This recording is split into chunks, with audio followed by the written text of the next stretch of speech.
bersama dengan saya, Mr. Sorchan, di dalam channel pengembangan kepribadian atau mentoring self improvement. Saat ini kita belajar tentang bagaimana kita menggali potensi diri kita melalui pertumbuhan kepribadian. Dan pertumbuhan kepribadian itu perlu dilakukan dengan cara sadar diri. Nah, untuk meningkatkan kesadaran diri, kita telah mengajukan banyak pertanyaan, ada 4 di segmen sebelumnya.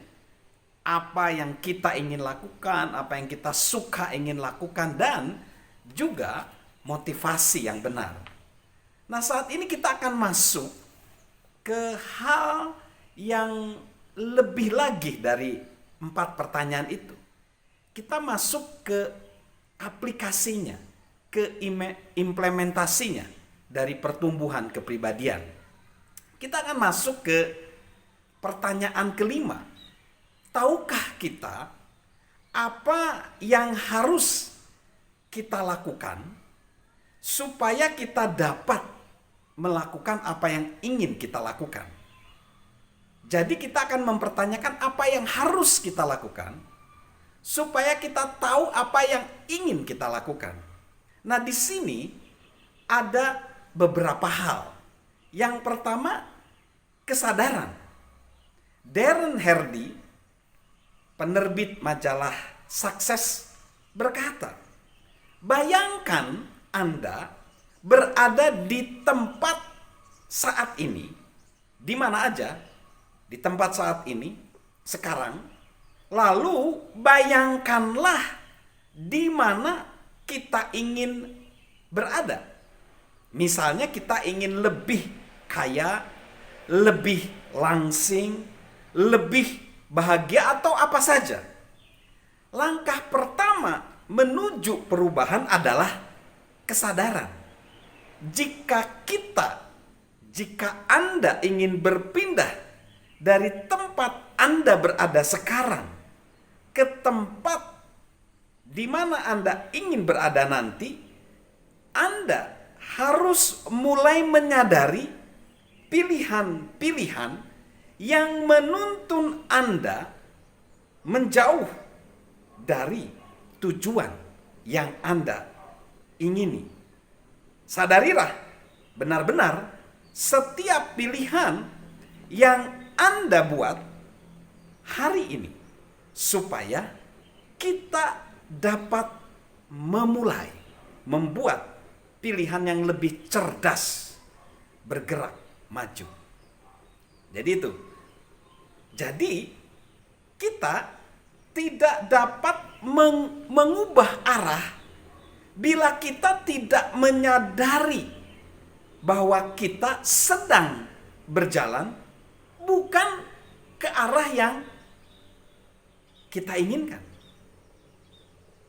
Kedengarannya ini agak jelas ya. Namun, coba, pernahkah kita meluangkan waktu untuk memperhatikan ke arah mana pilihan dan aktivitas kita sekarang?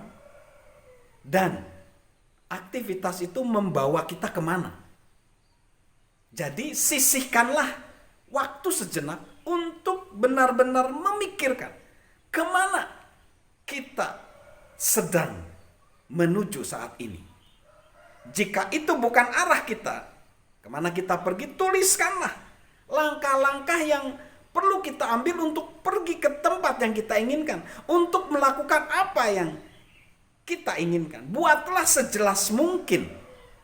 Akankah langkah-langkah tersebut pasti menjadi langkah yang tepat?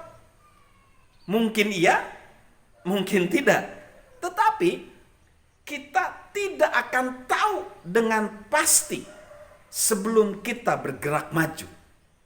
Dan itu membawa kita ke fase berikutnya, yaitu tindakan. Bertindak atau tindakan. Kita tidak dapat menang kalau kita belum memulai. Orang-orang yang memimpin di dunia ini adalah mereka yang mencari keadaan yang mereka inginkan. Dan jika mereka tidak dapat menemukan, mereka menciptakannya. Itu berarti mereka mengambil inisiatif. Itu berarti mereka melakukan sesuatu yang spesifik setiap hari yang menyebabkan kita melangkah lebih dekat ke sasaran. Itu berarti kita melakukannya setiap hari menjadi habit, menjadi kebiasaan. Hampir semua keberhasilan adalah hasil dari inisiatif. Lalu yang selanjutnya adalah tanggung jawab. Tidak ada hal yang dapat memaksa seseorang untuk melanjutkan kerja kerasnya seperti yang dapat ditimbulkan oleh tanggung jawab. Salah satu cara agar kita dapat melakukannya adalah kita mengumumkan tujuan kita. Jika kita memberitahukan orang lain tentang niat kita, itu akan memberikan tekanan kepada kita. Dan tentunya kita bisa meminta pertanggungjawaban dari orang di sekitar kita tentang kemajuan-kemajuan yang kita capai. Itu juga seperti kita memiliki tenggat waktu yang mendorong kita untuk tetap bergerak. Kita bahkan dapat menuliskan hal-hal tersebut sebagai formulir pertanggungjawaban. Begitulah yang disarankan oleh Darren Hardy. Ia mengatakan bahwa sebaiknya Anda mencatat setiap tindakan yang ada kaitannya dengan suatu bidang yang Anda ingin perbaiki. Entah itu kita ingin memperbaiki di karir kita, hubungan kita, keuangan kita, atau kesehatan kita. Bawa saja sebuah catatan kecil kemana kita pergi, sesuatu yang dapat kita simpan dalam saku atau dompet sepanjang waktu dengan alat tulis. Kita perlu menuliskan semuanya itu, ya. Dan kedengarannya ini kayak nggak menyenangkan. Ya, saya juga ngalamin. Kita dapat mengalami kemajuan kalau kita berani menuliskan kesalahan kita. Kalau kita berani menuliskan kesalahan kita, dari kesalahan itu sebenarnya kita tahu apa yang perlu kita perbaiki dan kita sebenarnya sedang memupuk kesuksesan. Lalu selanjutnya adalah daya tarik. Jika kita menyadari langkah-langkah yang harus kita ambil untuk melakukan apa yang kita ingin lakukan. Setelah itu kita mengambil tindakan. Setelah itu kita bertanggung jawab untuk menyelesaikan sampai selesai, sampai finish. Kita akan menghasilkan perilaku yang kita inginkan dan kita akan mulai semakin dekat dengan apa yang ingin kita lakukan. Dan itu mulai menghasilkan efek samping yang positif. Kita mulai menarik orang lain yang berpikiran sama. Itu seperti hukum magnet di hukum 21 hukum kepemimpinan sejati yang dikatakan John C. Maxwell yang berkata demikian. Siapa Anda sebenarnya adalah siapa yang Anda tarik perhatiannya. Ini berlaku bukan hanya di dalam kepemimpinan, tetapi di dalam semua aspek kehidupan. Orang akan tertarik dengan pribadi kita yang menjadi pribadi yang lebih baik, lebih berkualitas, pribadi yang memiliki integritas. Jadi, jika kita ingin berada di tengah orang-orang yang bertumbuh, jadilah pribadi yang bertumbuh.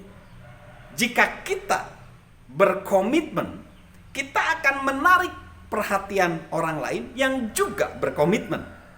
Ini menempatkan kita pada posisi untuk mulai membangun orang-orang yang berpikiran sama, yang dapat saling membantu untuk meraih keberhasilan. Nah, nanti di segmen berikutnya kita akan melihat relasi kita dengan sesama kita atau dengan orang lain. Jadi, kita perlu memahami tadi 4 tahap ya.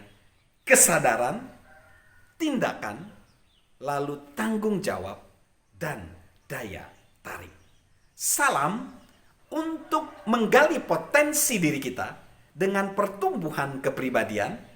Dan tentunya salam sehat dari saya, Mr. Sorchan.